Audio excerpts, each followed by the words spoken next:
Meus queridos alunos, é uma grande alegria estarmos juntos mais uma vez. Nós fazemos parte de uma escola que tem em São Francisco uma inspiração para o seu carisma, né? Colégio Franciscano Sagrado Coração de Jesus. As nossas irmãs, as nossas queridas irmãs são franciscanas, se inspiram em São Francisco. E como que São Francisco foi um jovem que viveu lá no século XIII, numa cidade pequena da Itália, chamada Assis, como que ele teve essa influência tão grande, a ponto, por exemplo, de ser escolhido pela revista Time o homem do milênio? Na passagem do segundo para o terceiro milênio, fizeram uma enquete para poder saber quem tinha sido o homem do segundo milênio, e quem ganhou foi São Francisco de Assis. Ele conseguiu toda essa sua influência, esse seu legado, por causa da força da sua personalidade e da sua espiritualidade. São Francisco é um dos maiores santos da história da Igreja Católica. Nós sempre nos saudamos, isso é tradição da família franciscana, com aquelas palavras ensinadas por São Francisco de Assis, né? Pax et bonum, paz e bem. Vocês com certeza já escutaram a irmã Maria de Lourdes e as outras irmãs, os professores repetindo sempre essa nossa saudação, é a senha do sagrado, paz e bem, porque é isso que nós queremos, né? Seguindo São Francisco de Assis, nos inspirando no exemplo de São Francisco de Assis, espalhar a paz e o bem que vem de nosso Senhor Jesus Cristo para o mundo inteiro, para todos aqueles que convivem conosco. Então, é uma grande alegria celebrar São Francisco. São Francisco é a nossa inspiração. Bom, eu vou contar então um pouco para vocês da história desse grande homem que foi São Francisco de Assis. Ele foi um jovem como todos os demais jovens. Teve uma juventude normal, ele era de uma família abastada, era portanto um jovem rico, e no início da sua vida, na sua juventude, ele era muito apegado às coisas materiais, até que ele foi chamado para a guerra. E aí, na guerra, ele foi feito prisioneiro, e o clima insalubre da prisão acabou deixando o corpo dele bem enfraquecido. Quando ele voltou da guerra, ele contraiu uma doença que ele quase morreu. Então, durante essa doença, ele refletiu muito sobre a vida. A gente já meditou sobre isso aqui, né? Como que às vezes uma doença, um revés na vida, uma situação negativa acontece com a gente e desperta a gente, faz a gente refletir, faz a gente perceber que a gente não é nada, que a gente precisa de Deus. Isso ocorreu com São Francisco de Assis. Quando ele voltou da guerra, ele voltou com o corpo enfraquecido, ficou doente, e a partir dessa doença ele já não era mais o mesmo. Ele era antes um jovem muito apegado aos bens materiais, mas a partir desse momento ele se encontrou com Cristo. E foi um encontro tão profundo que mudou toda a vida dele. A primeira coisa que ele fez foi renunciar a todos os bens materiais, os bens que ele herdou da família dele, passou a viver de um modo simples, do modo mais despojado possível. E logo no início da trajetória de conversão dele, ele teve uma experiência mística. Ele estava rezando numa igrejinha lá em Assis, diante de um crucifixo, e ele ouviu Jesus dizer assim para ele: Francisco, vai e reconstrói a minha casa, veja que ela está em ruínas. E a princípio, São Francisco entendeu esse pedido de Jesus do modo mais simples possível. Ele achava que Jesus estava querendo que ele reformasse aquela igrejinha. Só que, na verdade, Jesus estava pedindo que São Francisco restaurasse a Igreja Católica. A igreja em sentido lato, a igreja como um todo. Por quê?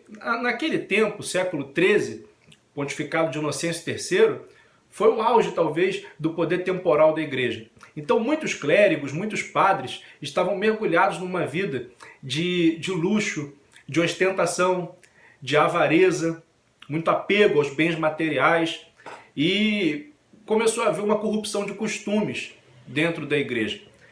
Então, São Francisco de Assis, com a sua simplicidade, com a sua fidelidade aos valores do Evangelho, ele acabou sendo assim uma lufada de ar fresco na igreja naquele momento. Mas só depois que ele foi entender essa sua missão. É até engraçado, né? No início ele achou que Jesus queria uma coisa muito mais modesta, queria só que ele reformasse aquela capelinha. E de fato ele reformou, começou a juntar dinheiro, começou a pedir dinheiro e reformou a capelinha. Mas depois ele foi entender que na verdade a missão dele era muito maior. E São Francisco de Assis começou então a viver uma vida, como eu disse, de simplicidade, de acordo com os valores do Evangelho. Começou a ajudar os mais pobres, aqueles que ninguém quer chegar perto, os doentes, aquelas pessoas que são marginalizadas. São Francisco de Assis estava sempre ali ajudando, sempre voltado para os pobres, para os doentes, para os miseráveis.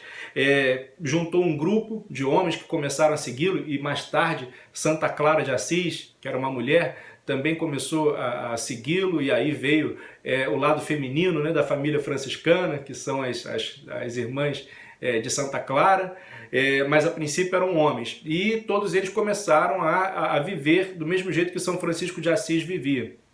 Quando São Francisco de Assis foi aprovar a regra dessa nova comunidade franciscana, que ele tinha acabado de fundar, ele teve que ir ao Vaticano se apresentar diante do Papa, e a presença dele no Vaticano causou uma certa comoção, um certo incômodo ali entre os cardeais, os bispos, porque ele não estava devidamente trajado, era um homem que andava assim de uma maneira muito simples, descalço, mas até que eles perceberam o seguinte: nós não podemos proibir que esses homens vivam como Jesus pediu no Evangelho, né? Então eles eram homens assim que viviam a radicalidade do Evangelho, viviam o Evangelho ao máximo. São Francisco de Assis era um homem extremamente voltado ao cuidado dos pobres, dos enfermos. Tem um trecho da vida dele muito interessante, um episódio em que ele se aproxima de um homem que tinha uma grave doença, uma grave enfermidade, e o rosto desse homem já estava todo deformado, cheio de feridas. São Francisco de Assis foi lá e beijou esse homem, deu um beijo no rosto desse homem. E, assim como acontecia com Jesus, miraculosamente aquele homem ficou curado. Foi um milagre que aconteceu. E um dos homens que andava com São Francisco de Assis falou assim: eu admiro mais o beijo do que o milagre. O milagre em si já é uma coisa admirável, mas o milagre eu sei que Deus pode fazer. Deus faz o que Ele quiser. Jesus andou sobre as águas, Jesus multiplicou os pães e os peixes, Jesus transformou a água em vinho, então Deus faz o que Ele quiser. O milagre nem me espanta muito, o que me espanta é esse amor, essa caridade que Ele tem de beijar um homem cheio de feridas, feridas abertas, e isso geralmente causa repulsa, causa repugnância a todo mundo, mas esse homem vence essa barreira da repulsa e, por caridade, por amor ao próximo, vai lá e se aproxima e se faz presente. Isso é o mais admirável. Então, o carisma de São Francisco de Assis comovia muitas pessoas e levou muitas pessoas à conversão. Eu me recordo sempre de uma palavra que São Francisco de Assis dizia aos seus confrades quando os enviava em missão. Ele falava assim: se necessário, usem as palavras. Às vezes a gente acha que para evangelizar as pessoas a gente precisa multiplicar as palavras, falar muitas coisas, mas o mais importante, o mais eloquente é o nosso testemunho de vida. É como nós vivemos. Isso aí vale até mais do que as palavras que nós dizemos. É importante evangelizar com palavras, sim, mas antes de tudo, evangelizar com a vida. Por isso que São Francisco de Assis dizia: se necessário, usem as palavras. E ele teve uma vida de profunda santidade, profunda intimidade com Jesus. Já no final da vida dele, ele recebeu uma graça extraordinária que poucos santos da história da igreja receberam, que foram os estigmas, as chagas, as mesmas chagas que Jesus teve, as marcas no seu corpo, as feridas no seu corpo, que Jesus teve quando foi crucificado. São Francisco de Assis, de maneira miraculosa, de maneira mística, recebeu então os sinais da paixão no seu corpo. Isso mostra o grau de união que ele tinha com Jesus, esse traço de similitude que ele adquiriu com Jesus. Me lembra muito aquela passagem de São Paulo em que ele diz: já não sou eu que vivo, é Cristo que vive em mim. Então, São Francisco de Assis, ele estava de tal forma identificado com Jesus que as marcas de Jesus estavam nele. Deus permitiu então esse sinal externo, esse sinal visível, para mostrar a todos a identidade, a identificação que São Francisco de Assis tinha com o nosso Senhor Jesus Cristo. São Francisco de Assis também é considerado padroeiro dos animais e da ecologia, do meio ambiente. Por que isso? Porque ele tinha um cuidado por toda a criação. São Francisco de Assis olhava todas as coisas que Deus criou com um carinho muito especial. Por quê? Ele chamava todas as coisas, todas as criaturas, ele chamava de irmãos, de irmãs. Por exemplo, o irmão Sol, a irmã Lua. Por que ele dizia isso? Porque ele sabia que tudo é obra de Deus. Então, esse mundo é a casa de Deus. E nós somos parte dessa criação. Então, tudo que nos cerca revela o amor de Deus. Tudo que nos cerca foi criado por Deus. E se foi criado pelo nosso Pai, que é Deus, nós devemos cuidar, nós devemos tratar. Então, São Francisco de Assis tinha um carinho enorme com as criaturas, inclusive com os animais. Por isso ele é considerado o padroeiro dos animais. Tem um cântico que ele escreveu lindo, que é o Cântico das Criaturas, que ele diz isso, né? Bem-aventurado sejais, Senhor, por todas as suas criaturas, pela irmã água, pelo irmão sol, pela irmã lua. E aí ele vai dizendo as maravilhas das criaturas, vai cantando as maravilhas da criação de Deus. Isso é maravilhoso. São Francisco de Assis, quando esteve diante da morte, né, quando ele percebeu que a sua vida já estava findando, já estava chegando ao fim, ele então disse: seja bem-vinda, irmã morte.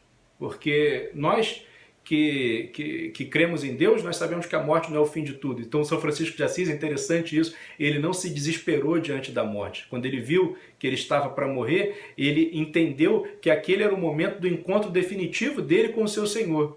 E ele recebeu aquilo com alegria: seja bem-vinda, irmã morte. Ele disse no próprio Cântico das Criaturas: bem-aventurada irmã morte, da qual nenhum homem pode escapar.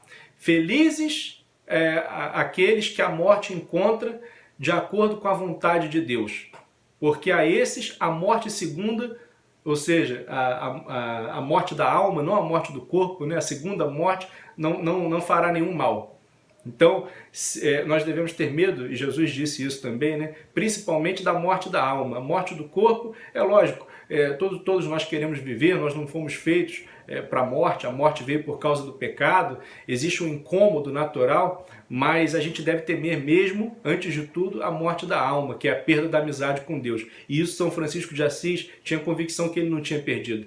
Por isso ele aceitou a morte, né, como ocasião de encontro com Deus. É muito bonito isso. E assim ele encerrou sua vida, já com grande fama de santidade. Em vida, ele já era reconhecido pelas pessoas como um homem de profunda santidade.